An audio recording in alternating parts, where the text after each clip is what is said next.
নমস্কার দর্শক বন্ধুরা, আমি প্রতিমা কুকিং উইথ প্রতিমা চ্যানেলে তোমাদের সবাইকে আবারও একবার আন্তরিকভাবে সুস্বাগতম। আশা করি বন্ধুরা তোমরা সবাই খুব ভালো আছো, সুস্থ আছো। আমিও তোমাদের মতো ভালো বন্ধু পেয়ে বেশ ভালো আছি। আজকে আমি তোমাদেরকে পটলের খুবই টেস্টি একটা নিরামিষ রেসিপি শেয়ার করব। রেসিপিটা শুরু করার আগে যে সমস্ত বন্ধুরা আজকে প্রথম আমার এই ছোট্ট চ্যানেলে এসে আমার এই রেসিপিটা দেখছো, তোমরা আমার এই চ্যানেলটাকে সাপোর্ট করে আমার বন্ধু হয়ে আমার পাশে থেকো। আমার জানা রেসিপিগুলো তোমাদেরও ভালো লাগবে। আর সব বন্ধুরা একটা লাইক দিয়ে রেসিপিটা দেখা শুরু করো। লাইক পেলে ভীষণ উৎসাহ পাওয়া যায়, সেই জন্যই বলছি। চলো তাহলে এবার রেসিপিটা শুরু করি। দেখো আমি এখানে প্রায় 300 গ্রামের মতো পটল নিয়েছি। আমি এখানে আমাদের যতটা দরকার ততটা নিয়েছি, তোমরা তোমাদের পরিমাণ অনুযায়ী নিও। এবার এই পটলটাকে আমি সবের প্রথম কেটে নেব। তোমরা কিন্তু কেউ চলে যেও না বা স্কিপ করে দিও না, তাহলে বুঝতে পারবে না যে আমি রেসিপিটা কিভাবে বানালাম। চলো তাহলে পটলটা এবার কেটে নিই। দেখো পটলটা আমি কেটে নিয়েছি।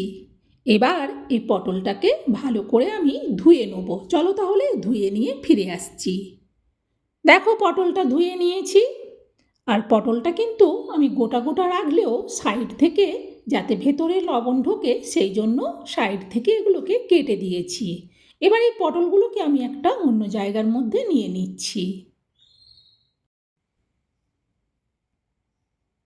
এরপর আমি পটলে দিয়ে দেবো পরিমাণ মতো লবণ। এখন আমি এতে এই পটলের পরিমাণে লবণ দিলাম। লবণটা এবার ভালো করে আমি মাখিয়ে দিচ্ছি।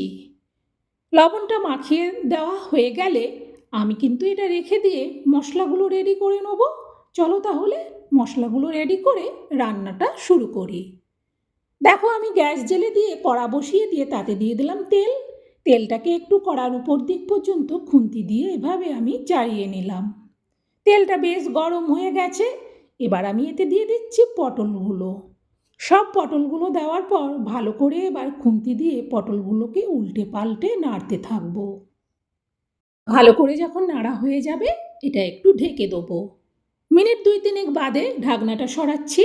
ঢাকনাটা সরিয়ে আবারও পটলগুলোকে ভালো করে একটু এদিক ওদিক উল্টে পাল্টে নেড়ে দেবো, যাতে পটলগুলো খুব ভালো করে সুন্দর করে ভাজা হয়ে যায়। আর পটলের সব দিক যাতে ভাজা হয় সেই জন্যে একটু খুন্তি দিয়ে পটলগুলোকে ঘুরিয়ে ঘুরিয়ে দিতে হবে। দেখো পটলগুলো বেশ কতটা সুন্দরভাবে ভাজা হয়ে গেছে। সবের প্রথম এইভাবে পটলগুলোকে ভালো করে ভেজে নিতে হবে। পটলগুলো ভাজা হয়ে গেছে। এবার আমি এগুলোকে তুলে নিচ্ছি। একটা জায়গার মধ্যে তুলে এগুলো রেখে দেবো। সব পটল তোলা হয়ে গেলে তেলের মধ্যে আমি দিয়ে দিচ্ছি 4টে কাঁচা লঙ্কা পেকে গিয়েছিল সেই লঙ্কাগুলোকে একটু ভেজে নিলাম। এরপর এতে দিয়ে দিচ্ছি পরিমাণ মতো হলুদ। হলুদটাকেও একটু তেলের মধ্যে নেড়ে দিলাম। এরপর এতে দিয়ে দিচ্ছি একটা টমেটো পেস্ট। টমেটোটাকে এবার আমি 2 মিনিট ভালো করে একটু তেলের মধ্যে ভেজে নেব।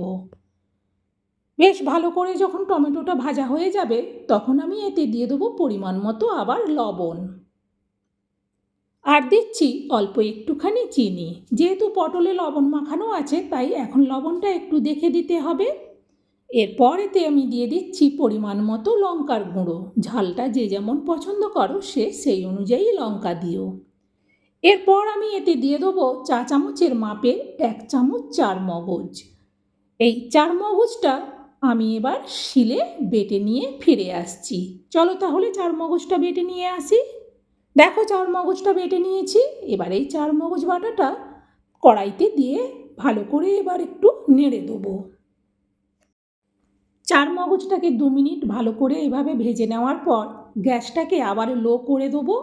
লো করে দিয়ে আমি এতে দেওয়ার জন্যে দেখো এখানে চা চামচের মাপে 1 চামচ হলুদ সরিষা নিয়েছি। এবার এই সরিষাটাকেও আমি শিলে বেটে নেবো। যেহেতু অল্প তাই এটা মিক্সারে হবে না, শিলে বেটে নিয়ে ফিরে আসছি। দেখো সরিষাটা বেটে নিয়েছি। এবার সরিষা বাটাটাও এর মধ্যে দিয়ে দিলাম। আবারও সরিষাটাকেও আমি 2 মিনিট ভেজে নেব। গ্যাসটাকে একটু বাড়িয়ে আবার গ্যাসটাকে লো করে দিয়ে আবার আমি নিয়েছি চা চামচের মাপে 1 চামচ চিনেবাদাম। এই চিনেবাদামটাকেও আমি শিলে বেটে নেব। চলো তাহলে চিনেবাদামটা বেটে নিয়ে ফিরে আসছি। দেখো বাদামটা বেটে নিয়েছি। এবার আমি বাদাম বাটাটাকেও দিয়ে দিলাম কড়াইতে। ভালো করে এবার মশলাটাকে আমাকে কষাতে হবে। একটু নেড়ে দেখলাম। এরপর আমি এতে দিয়ে দেবো অল্প একটুখানি জল। জলটা দেওয়ার পর এবার ভালো করে এটাকে নাড়াতে থাকবো যতক্ষণ না জলটা শুকিয়ে তেল ছেড়ে বেরিয়ে আসে। দেখো মশলা থেকে তেল ছেড়ে বেরিয়ে এসেছে। এবার আমি এতে দিয়ে দেবো ভেজে রাখা পটলগুলো। সব পটলগুলো দেওয়ার পর ভালো করে এবার খুন্তি দিয়ে উল্টে পাল্টে এটাকে কষাবো আমি। মশলার সাথে প্রথমে পটলটাকে মিশিয়ে নিতে হবে, তারপর এটা গ্যাসটাকে মিডিয়াম টু লোয়ে রেখে বেশ কিছুক্ষণ ধরে আমি এটা কষিয়ে নেব। যতক্ষণ না বেশ ভালো করে পটল আর মশলাটা কষানো হয় ততক্ষণ কিন্তু একটু কষাতে হবে। কষানো হয়ে গেছে। এবার এতে দিয়ে দিচ্ছি পরিমাণ মতো জল। প্রথমে আমি ছোটো বাটির 2 বাটি জল দিলাম। দেওয়ার পর খুন্তি দিয়ে ভালো করে একটু নাড়িয়ে দেখে নিতে হবে আর জল লাগবে কি না। দেখে নিলাম আর এতে জল লাগবে না, কারণ রেসিপিটাতে আমি বেশি তো ঝোল রাখবো না, সেই জন্য একটু মাপের জল দিতে হবে। জল দেওয়ার পর এবার এটা ঢেকে দেবো। এখন কিন্তু গ্যাসটা বাড়িয়ে রাখবো। প্রায় 3 মিনিট বাদে আমি ঢাকনাটা সরাচ্ছি। বেশ সুন্দরভাবে পটলের রেসিপিটা ফুটছে। এভাবে খুন্তি দিয়ে মাঝখানে একবার ভালো করে নেড়ে দেখে নিতে হবে। এরপর এটা আবারও ঢেকে দেবো। এবার কিন্তু গ্যাসটাকে কমিয়ে রাখবো। প্রায় 3 মিনিট বাদে আমি ঢাকনাটা সরাচ্ছি। ভালো করে একটু খুন্তি দিয়ে এবার আমি নেড়ে দেবো তরকারিটাকে। দেখে নিলাম।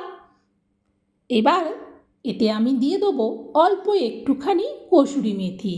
কসুরি মেথিটা হাত দিয়ে ভালো করে যতটা সম্ভব গুঁড়ো করে দিয়ে দিলাম। দেওয়ার পর খুন্তি দিয়ে এবার ভালো করে পুরো তরকারিটাকে নাড়িয়ে দেবো যাতে কসুরি মেথিটা পুরোটার মধ্যে মিশে যায়। এরপর এটা আবারও একটু ঢেকে দেবো। এবার গ্যাসটাকে এক্কেবারে লোতে রাখবো। প্রায় আমি মিনিট 3 বাদে আবার ঢাকনাটা সরাচ্ছি। কি ভারী সুন্দর সেন্ট হচ্ছে। ভালো করে একবার খুন্তি দিয়ে এভাবে নেড়ে দেওয়ার পর এবার এটা আমি নাবিয়ে নেব। নাবিয়ে নেওয়ার জন্য এই জায়গাটা নিয়েছি। এই জায়গাটার মধ্যে আমি নাবিয়ে নিচ্ছি। একই রকম পটলের রেসিপি যখন খেতে ভালো লাগবে না, এই রেসিপিটা বানিয়ে নিও। দুর্দান্ত লাগে খেতে। এটা সব কিছুর সাথে খাওয়া যাবে। আর যেহেতু নিরামিষ তাই এটা যে কোনো দিন নিরামিষের দিনেও বানানো যাবে। বন্ধুরা, আমার এই রেসিপিটা তোমাদের কেমন লাগলো সেটা অবশ্যই কমেন্টে জানিও। আর যারা রেসিপি দেখতে দেখতে লাইক দিতে ভুলে গেছো, একটা লাইক দিয়ে দিও। আর বন্ধুরা এটা শেয়ার করে দিও, যাতে আমার দেখানো পদ্ধতিতে একবার হলেও সব বন্ধুরা পটলের এই রেসিপিটা বানিয়ে নিতে পারে। এটা কিন্তু একবার বানালে বারবার বানিয়ে খেতে ইচ্ছে করবে। সত্যি এটা এতটা টেস্টি হয়। আজকের মতো রেসিপি শেষ। আবার পরের রেসিপিতে দেখা হবে। টাটা।